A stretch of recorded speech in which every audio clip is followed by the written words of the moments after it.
नमस्कार, बहुत स्वागत है आपका। आप देख रहे हैं उत्तराखंड न्यूज। मैं हूं आपके साथ नेहा दुबे। केंद्रीय गृह और सहकारिता मंत्री अमित शाह 31 मार्च को उत्तराखंड के दौरे पर आ रहे हैं। इस दौरान अमित शाह हरिद्वार से कई योजनाओं का शुभारंभ करेंगे। अमित शाह के हरिद्वार दौरे को देखते हुए राज्य के सहकारिता मंत्री डॉक्टर धन सिंह रावत ने अधिकारियों को कार्यक्रम की तैयारियों को अंतिम रूप देने के निर्देश दिए हैं। बीजेपी के प्रवक्ता वीरेंद्र विष्ट ने बताया है कि 31 मार्च को ऋषिकुल मैदान हरिद्वार में केंद्रीय मंत्री अमित शाह सहकारिता विभाग की विभिन्न योजनाओं का शुभारंभ करेंगे। उन्होंने बताया कि सबसे पहले अमित शाह गुरुकुल कांगड़ी विश्वविद्यालय के दीक्षांत समारोह में भाग लेंगे और उसके बाद कोऑपरेटिव विभाग की 670 अपेक्स बॉडी को कंप्यूटराइज्ड ऑनलाइन करने का कार्यक्रम है और वहां पर सम्मेलन में आए हुए सभी सहकारिता से संबंधित सभी लोगों को संबोधित भी किया जाएगा।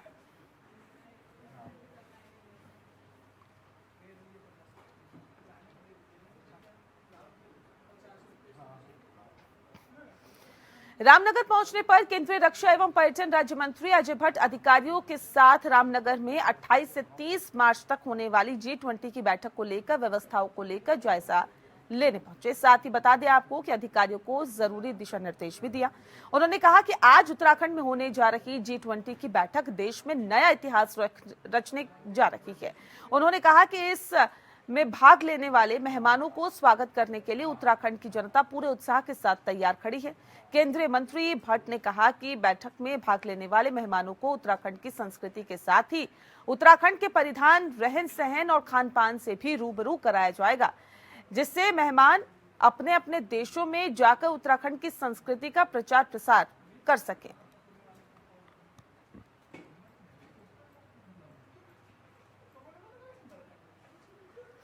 देहरादून में पूर्व सीएम हरीश रावत ने राजनीतिक दलों के साथ बैठक की और राहुल गांधी की सदस्यता खत्म होने के बाद बनी परिस्थितियों पर चर्चा की। बैठक के साथ ही हरीश रावत ने केंद्र सरकार पर निशाना साधते हुए कहा कि भाजपा सरकार सभी विपक्षी दलों को अपनी दमनकारी नीति के चलते दबाने का काम कर रही है। लोकसभा चुनाव से पहले जिस तरह राहुल गांधी की संसद सदस्यता सरकार द्वारा हड़बड़ाहट में आकर निरस्त की गई है, उससे ये साफ होता है कि सत्ता पक्ष के लोग पूरी तरह से घबराए हुए हैं।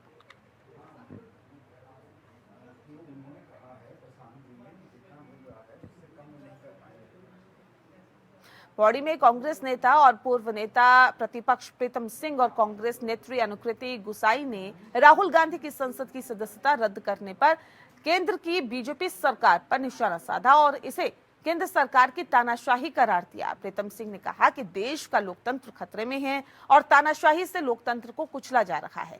प्रीतम सिंह ने कहा कि प्रधानमंत्री नरेंद्र मोदी के इशारों पर ही राहुल गांधी की लोकसभा सदस्यता को खत्म किया गया। उन्होंने कहा कि राहुल गांधी की भारत जोड़ो यात्रा से देश की जनता कांग्रेस के साथ खड़ी हुई है, जो 2024 में भाजपा की मुश्किलों को बढ़ा सकती है। ऐसे में केंद्र की भाजपा सरकार ने राहुल गांधी की लोकसभा सदस्यता खत्म कर दी।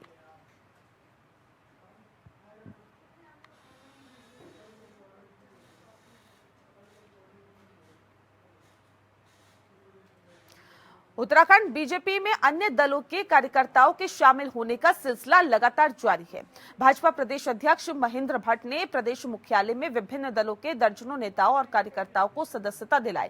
ये सभी कार्यकर्ता देहरादून, हरिद्वार, चमोली और उत्तरकाशी के हैं। इसमें अक्षय प्रताप रुड़की से, नीरज कश्यप सहसपुर से, लक्ष्मण रावत चमोली से, अतुल रावत बड़कोट से शामिल है। बीजेपी प्रदेश अध्यक्ष महेंद्र भट्ट ने कहा कि आगामी निकाय चुनाव और लोकसभा चुनावों में भाजपा को इससे मजबूती मिलेगी।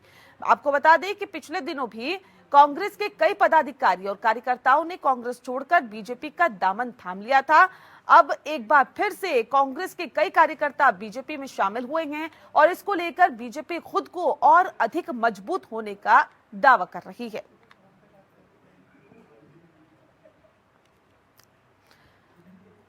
धामी सरकार के 1 साल पूरा होने पर कैबिनेट मंत्री सतपाल महाराज ने इंटरनेशनल एयरपोर्ट की बात को फिर से दोहराया है। इससे पहले भी कैबिनेट मंत्री सतपाल महाराज हरिद्वार में इंटरनेशनल एयरपोर्ट बनाने को अपना ड्रीम प्रोजेक्ट बता चुके हैं और इसके लिए जमीन चिन्हित करने की बात भी कह चुके हैं। गौर करने वाली बात यह है कि सतपाल महाराज समय समय पर हरिद्वार में इंटरनेशनल एयरपोर्ट बनाने की बात कहते रहते हैं, लेकिन सरकार की ओर से इंटरनेशनल एयरपोर्ट पर उन्हें कोई सहयोग मिलता हुआ नजर नहीं आ रहा है। सतपाल महाराज एयरपोर्ट के लिए भूमि चिन्हित किए जाने की बात भी कहते हैं, लेकिन अधिकारी भी चिन्हित की गई भूमि के बारे में कुछ नहीं बता पा रहे हैं। नेशनल एयरपोर्ट बनाना मेरा एक स्वप्न है और ये मेरा ड्रीम प्रोजेक्ट है, जिसके लिए हमने जमीन चिन्हित कर ली है और उसके लिए हम तैयारी कर रहे हैं पूरी तरीके से। और इसमें अगर इंटरनेशनल एयरपोर्ट बनता है तो हमारी कनेक्टिविटी लंदन, न्यूयॉर्क, सभी अंतर्राष्ट्रीय शहरों के साथ हो जाएगी। और खास करके जो बहुत से लोग चाहते हैं कि अपनी माता पिता की जो भस्म होती है उसको गंगा में प्रभावित करने के लिए आना चाहते हैं, तो वो भी सीधे आके कर सकेंगे। 4 धाम यात्रा हमारी चलेगी, योगा फ्लाइट्स चलेंगी, तो बहुत संभावनाएं हैं और हजारों लड़कों को रोजगार मिलेगा। धन्यवाद। रानीखेत में प्रदेश बीजेपी प्रवक्ता हनी पाठक ने बजट का स्वागत किया और इसे जन कल्याणकारी बजट बताया। उन्होंने बजट को विकास बढ़ाने वाला बजट बताते हुए कहा कि आर्थिक सर्वेक्षण साबित करता है कि राज्य सही दिशा में आगे बढ़ रहा है। राज्य की विकास और आर्थिक विकास दर रफ्तार 7.09% हो गई है, जो राष्ट्रीय विकास दर के अनुमान 7% से अधिक है। उन्होंने कहा कि सरकार की नीतियों की वजह से प्रति व्यक्ति आय में 10.05% का इजाफा हुआ है और प्रति व्यक्ति आय अब बढ़कर 2,23,000 रुपए हो गई है और राज्य की अर्थव्यवस्था 3 लाख करोड़ के पार हो गई है। विश्व बैंक की मदद से 975 करोड़ की परियोजना पूरी होने जा रही है, जिससे कि 87,000 से अधिक परिवारों के लिए पूर्ण पेयजल सुनिश्चित होगा। वहीं 100 शहरों में से 25 शहरों में 67 सीवेज ट्रीटमेंट प्लांट स्थापित किए जाएंगे। सरकार ने लाया है वो पूरी तरीके से सर्वांगीण विकास, उत्तराखंड का दशक आगे आने वाले दशक के लिए अच्छा दशक होगा, उसको लेकर ये बजट लागू किया गया है। इसमें अगर आप देखें तो पॉली हाउस हेतु 200 करोड़ का प्रावधान किया गया है। इसमें पॉली हाउस की ये चीजें अगर लोगों को, मैं मेन फोकस इसमें इस बात को इसलिए कर रही हूँ, पॉली हाउस लोगों को काफी कंफ्यूजन है इस पॉली हाउस वाली बात को लेकर। पॉली हाउस का ये जो 200 करोड़ का प्रावधान है ये विशेष रूप से गांव को मिलेगा, क्योंकि गांव में जो खेत और फसल होती है उसको ज्यादातर जंगली जानवर वगैरह बर्बाद कर देते हैं। इस बजट से उन गांव के लोगों को काफी लाभ प्राप्त होगा। और मिशन एप्पल योजना के अंतर्गत 35 करोड़ का प्रावधान किया गया है। उद्यान विभाग में वित्तीय वर्ष 2023 से 24 में कुल 461.31 करोड़ का प्रावधान किया गया है। पर्यटन विभाग में वित्तीय वर्ष 2023 से 24 में कुल 302.04 करोड़ का प्रावधान किया गया है। शिक्षा जो कि हमारे क्षेत्र में काफी ज्यादा अच्छी चीजें रही हैं और शिक्षा को लेकर हम लोगों के सरकार काफी फोकस भी कर रही है। उत्तराखंड उच्च न्यायालय नैनीताल से हल्द्वानी स्थानांतरित होगा। आपको बता दें कि केंद्रीय विधि एवं न्याय मंत्रालय ने उच्च न्यायालय को स्थानांतरित करने की सैद्धांतिक मंजूरी दी है और केंद्रीय विधि एवं न्याय मंत्री किरण रिजिजू ने पत्र लिखकर मुख्यमंत्री पुष्कर सिंह धामी को इसकी जानकारी दी। अपने पत्र में केंद्रीय मंत्री ने लिखा है कि राज्य सरकार द्वारा हल्द्वानी में उच्च न्यायालय के लिए आवश्यक अवस्थापना उपलब्ध कराने पर केंद्र सरकार उत्तराखंड उच्च न्यायालय को नैनीताल से हल्द्वानी शिफ्ट करने की अधिसूचना की प्रक्रिया प्रारंभ कर देगी। केंद्रीय मंत्री ने खत लिखा है कि राज्य सरकार उच्च न्यायालय को संचालित करने के लिए बुनियादी ढांचा प्रदान करने और दूसरे खर्च उठाएगी।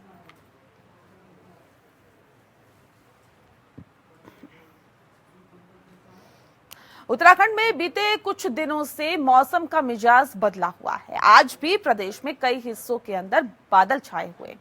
शुक्रवार रात की बारिश के कारण तापमान में काफी गिरावट आई और आज गंगोत्री हाईवे धरासू बैंड के पास ही मलबा और बोल्डर आने से वो बंद हो गया। नवंबर से लेकर फरवरी तक हिमपात के बाद मार्च से बर्फ पिघलनी शुरू हो जाती है और इस बार उच्च हिमालयी क्षेत्रों में मार्च में जमकर बर्फबारी और निचले क्षेत्रों में बारिश हो रही है। बर्फबारी के चलते वहां तापमान -20 डिग्री सेल्सियस तक पहुंच गया है।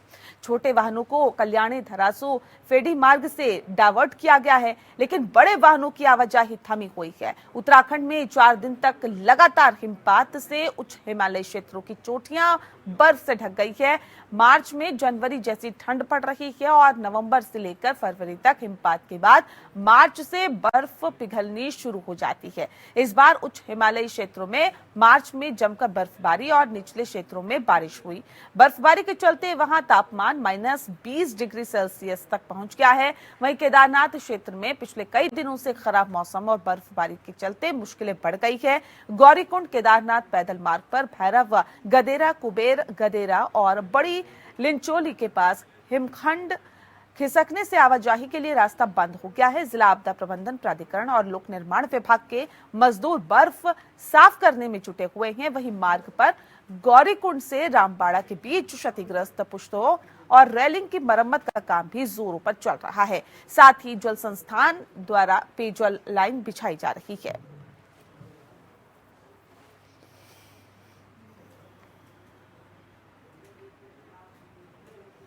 उत्तराखंड नागरिक उड्डयन विकास प्राधिकरण ने गुप्तकाशी से केदारनाथ हेली सेवा के टेंडर खोले हैं। इसमें ट्रांस भारत और आर्यन एविएशन ने टेंडर भरा था। हेली सेवा के किराए को नियंत्रित करने के लिए सरकार ने टेंडर की ऊपरी सीमा निर्धारित की थी, जिसमें हेली कंपनी अपनी मनमर्जी से किराया न बढ़ा सके और ऐसे में हेली कंपनियों से किराए के लिए ऊपरी सीमा तय करने पर टेंडर में आवेदन नहीं किया गया था।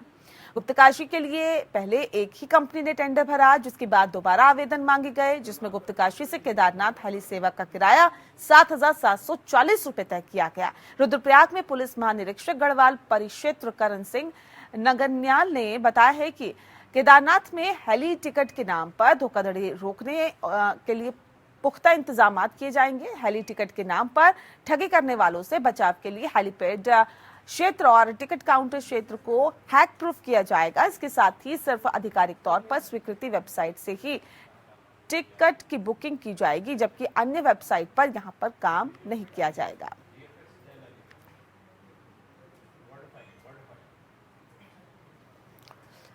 देहरादून नगर निगम में हाई राइज अपार्टमेंट को लेकर यहां सूखा और गीले कूड़े को अलग करके solid waste management guide rule 2016 के मुताबिक गीले कूड़े को खुद निस्तारण करने को लेकर काम कर रहा था और साथ ही साथ ऐसा करने पर नाकाम रहने पर नगर निगम ने हाई राइज अपार्टमेंट को नोटिस जारी करके 20 दिनों में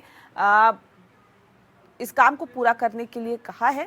लेकिन नगर निगम आयुक्त मनोज गोयल के मुताबिक अपार्टमेंट और सोसाइटी से कोई सकारात्मक रिस्पांस नहीं मिला है।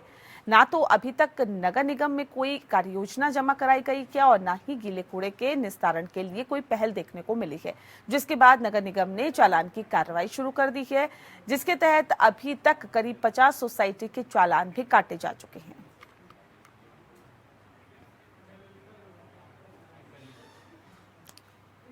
रायपुर में 60 हेक्टेयर भूमि पर राज्य विधानसभा पर और सचिवालय का निर्माण किया जाएगा। सरकार ने इसकी कवायद तेज कर दी है।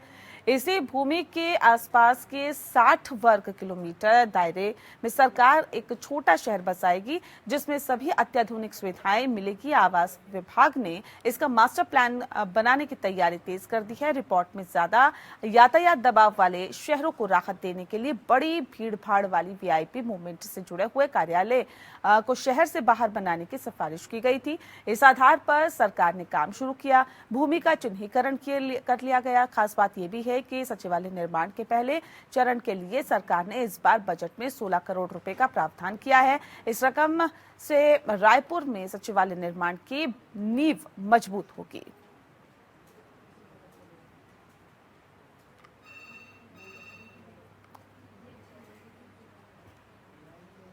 चमोली के गोपेश्वर में राजकीय स्नातकोत्तर महाविद्यालय में G20 सम्मेलन के मद्देनजर एक कार्यशाला का आयोजन किया गया। कार्यक्रम में मुख्य अतिथि मुख्य विकास अधिकारी चमोली डॉक्टर ललित नारायण मिश्र ने कहा कि हमें विज्ञान के साथ साथ दादी नानी के नुस्खों को भी अपनाना चाहिए, जिससे कि हमारा प्राचीन विज्ञान जीवित रह सके। संयुक्त मजिस्ट्रेट चमोली डॉक्टर दीपक सैनी ने कहा कि आज भारत का विश्व में मान बढ़ा है, जो हमारे लिए गर्व का विषय है और उत्तराखंड राज्य हमारी देवभूमि के नाम से विश्व विख्यात है, जो संपूर्ण विश्व को आकर्षित करता है।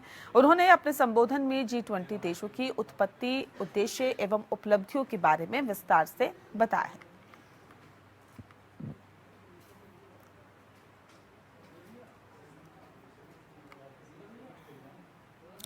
हरिद्वार के एसपी सिटी स्वतंत्र कुमार कोतवाली का निरीक्षण किया और ऐसे में आपको बता दें कि इस मौके पर एसपी सिटी ने पुलिसकर्मियों को कोतवाली परिसर में साफ सफाई रखने के निर्देश दिए हैं। एसपी सिटी ने शहर कोतवाली में रखे पुलिस के हथियारों को चेक किया और समय समय पर इसकी सर्विसिंग कराने की भी बात कही है। इसके अलावा कोतवाली परिसर में दर्ज होने वाले मुकदमों को समय समय पर जीडी में अपडेट करने के निर्देश दिए गए। एसपी सिटी ने पुलिसकर्मियों को देखा और साथ ही साथ उनसे बात करने के साथ ही मैच का भी निरीक्षण किया।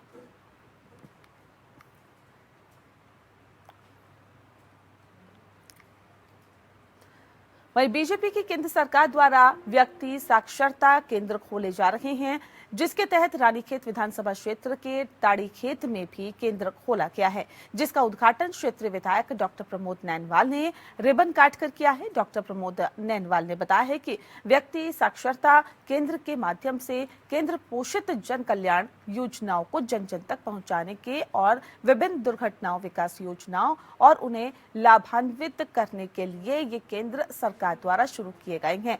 उन्होंने ये भी कहा कि इस केंद्र के खुल जाने पर जनता इस योजना का लाभ उठा सकती है।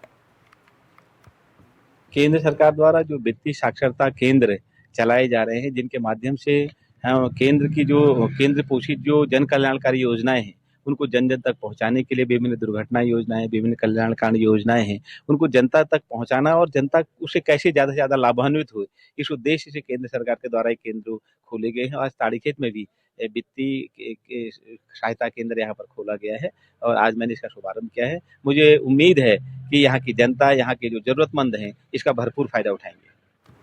और चलिए इसी के साथ उत्तराखंड न्यूज में इतना ही। नमस्कार।